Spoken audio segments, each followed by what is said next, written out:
Hello chic friends, that's Fiona Ferris from howtobechic.com, and today I have a video for you that is a reader request, and it's because apparently today is Super Bowl Sunday.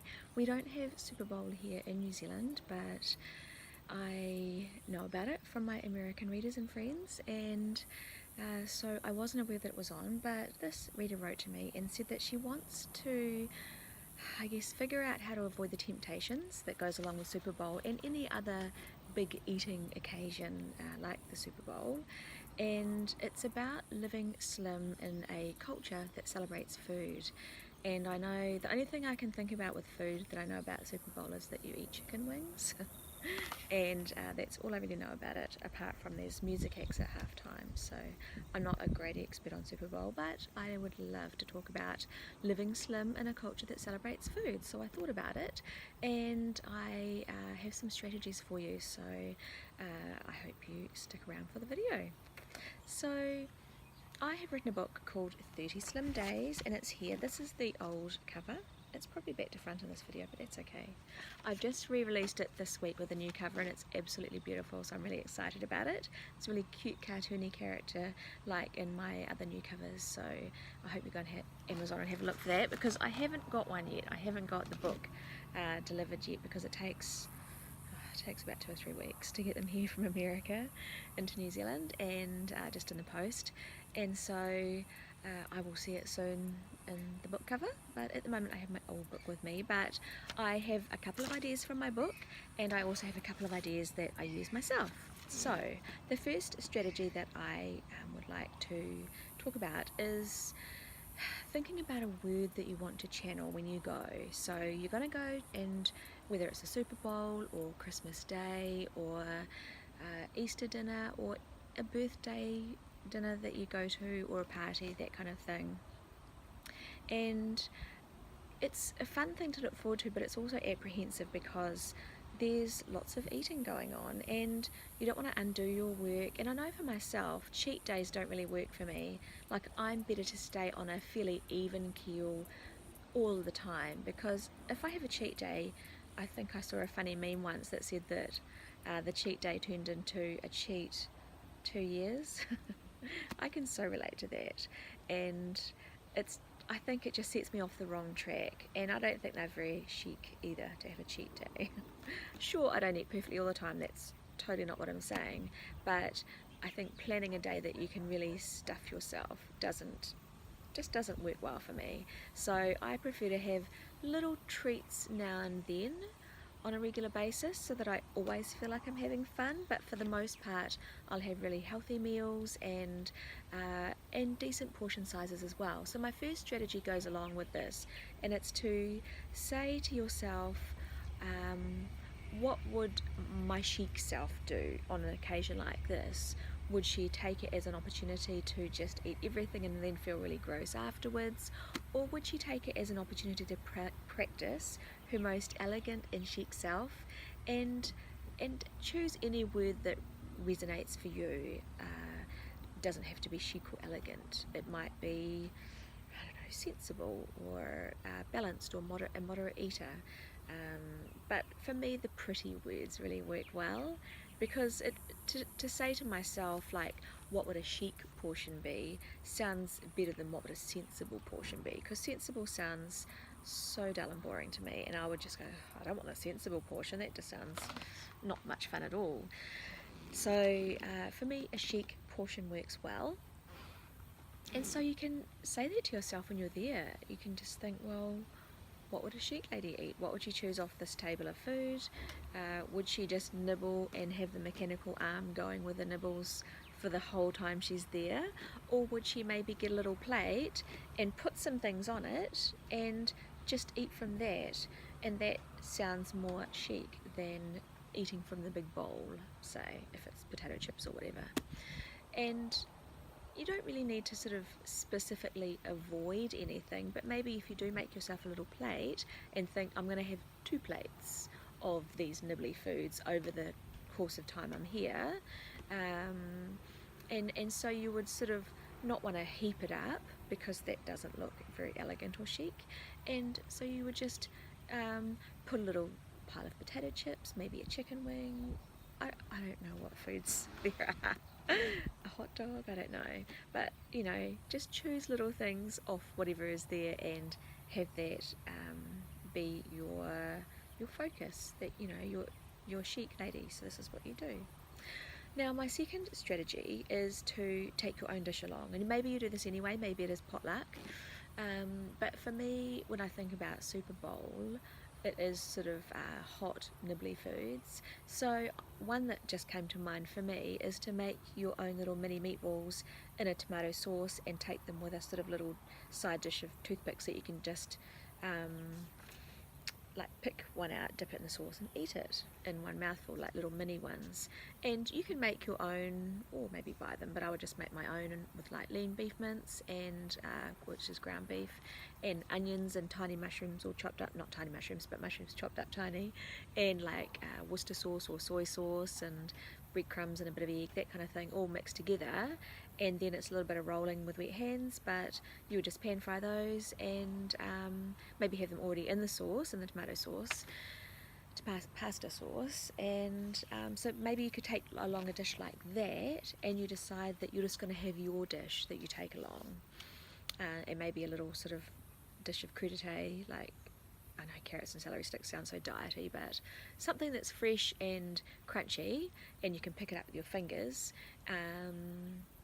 And when you have something like the meatballs and tomato sauce, a little sort of fresh vegetables, oh, summer here, there's a fly around flying past. Yeah, if you just decide that you're going to eat the food you took, then you don't have to worry too much about all the unhealthy stuff that's around you. And my third technique is from my book, 30 Slim Days, little advertisement for it there. My third tip is called le half technique, like le, L-E, half, my faux French named technique. And basically it's eating what you would have eaten, whether it's a party or Christmas or a family dinner, but just choose half. And I use this quite a lot, and it's really as easy as it sounds. You just decide that you're going to have half. So say if I'm at a buffet dinner, like Christmas dinner, it's just a traditional roast normally, my Christmas dinners and my family's Christmas dinners. And so rather than have 2 slices of meat, 2 potatoes, big scoop of veggies, whatever, I'll have 1 potato, 1 slice of meat. And if you just serve yourself half of what you think you might want,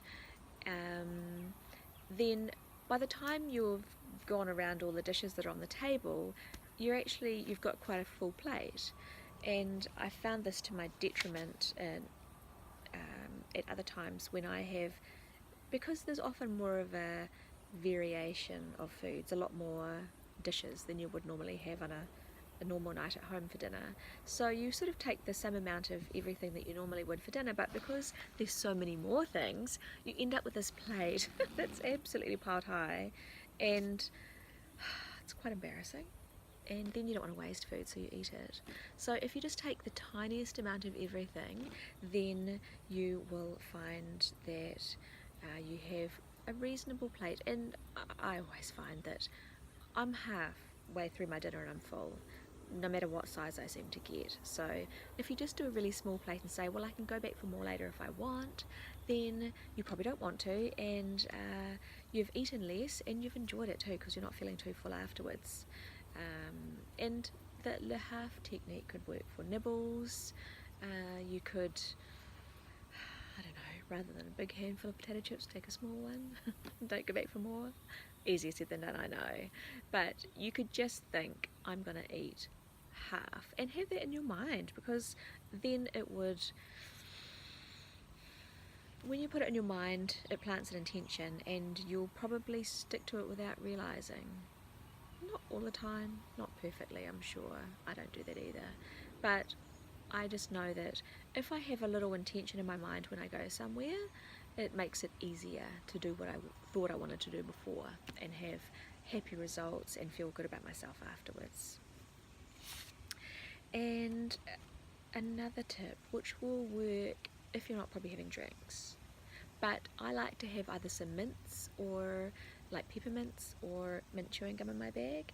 And once I've decided that I don't want to eat anymore, if I just decide there and stop, I'll still have the taste for food and I want to keep on going. But if I just have a little bit of chewing gum or something that I only chew for 5 minutes and then I put it in the bin, then it sort of finishes off the meal for you. And maybe at home on occasion I've gone and brushed my teeth straight away so that I know that I'm not going to be eating anything more after that meal, but you can't really do that when you're out. So but it isn't as fun to do that if you're having like a glass of wine or something, because it'll really wreck the taste of the wine. But if you decide I've finished my food and I actually don't want any more wine either, I want to sort of knock that on the head and not have the glass which ends up being a headache the next day, then you can do that. You can have a little mint in your bag and put it in your mouth, and that just cleanses the palate and makes you not want to have more drink or more food, and you can just stop eating. And even if everybody else is eating, you can be different. You can totally stop eating.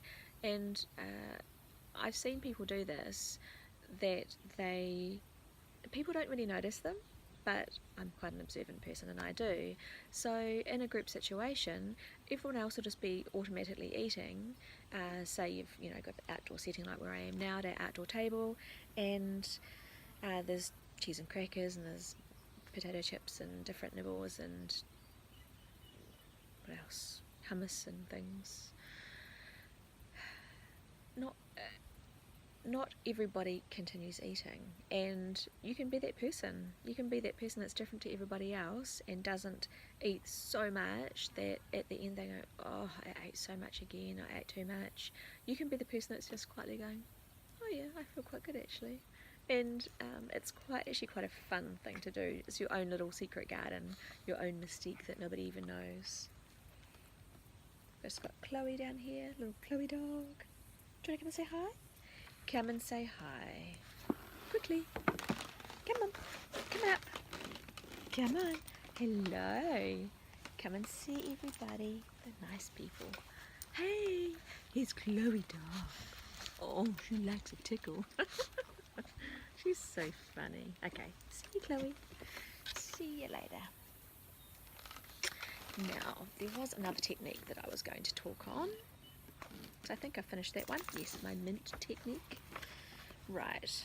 I was not going to write it down. What was it? Just reading through. There was one more.